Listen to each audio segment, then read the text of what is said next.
In the year 2154, the world had finally reached its breaking point. Climate change, wars over, resources, and political tensions had pushed humanity to the edge. The once blue skies were now a perpetual gray, and the air was thick with toxic fumes. Amidst the ruins of a once great city, a young woman named Ava rummaged through the remnants of an old library. She had heard rumors of a hidden cache of letters penned by people from the past that held the secrets to a lost art, love. As she sifted through the dusty shelves, her fingers stumbled upon a worn leather box. Inside, she found a bundle of yellowed envelopes, tied with a faded ribbon. The letters were addressed to a person named Elijah, and the postmarks dated back to the early 21st century. Ava's curiosity was piqued. She wondered who Elijah was, and what kind of love could have been so strong that it warranted such a treasure trove of letters. As she began to read, she was transported to a different time. Love can be the light that guides us home. In the beauty of words and the power of love. The letters were written by a woman named Sophia, who had met Elijah in a small bookstore. Their love had blossomed over late night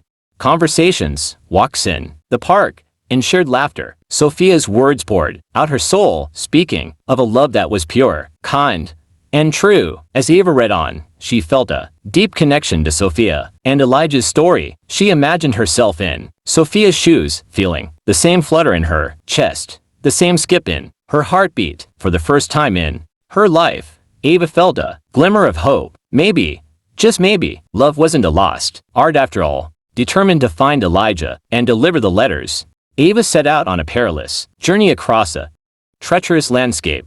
She encountered roving gangs, toxic waste zones, and abandoned buildings, but her resolve remained unwavering. Weeks turned into months, and Ava's quest became an all-consuming obsession.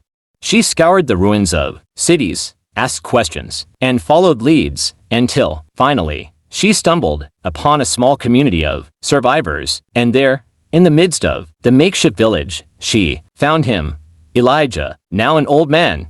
Elijah's eyes still sparkled with a hint of the love Sophia had written about. As Ava handed him the letters, his eyes moistened, and he wept for the first time in decades. Together, they sat under the stars, reading the letters, reliving the memories, and rekindling a love that had never truly died. In that moment, Ava realized that love wasn't a lost art.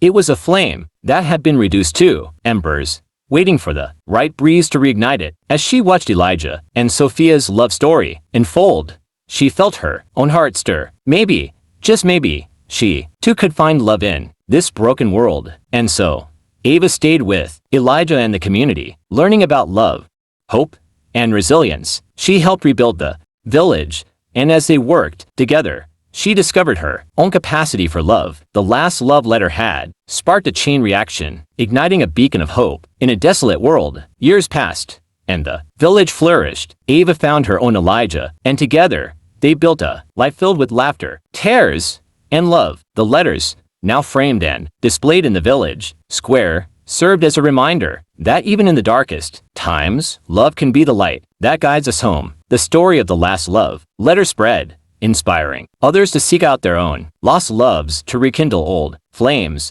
and to never give up on the human spirit. And as the world slowly healed, the skies cleared, and the air freshened, the people of Earth looked up at the stars, knowing that love had been the catalyst for their redemption. The last love letter had sparked a revolution of the heart, reminding humanity that even in the darkest of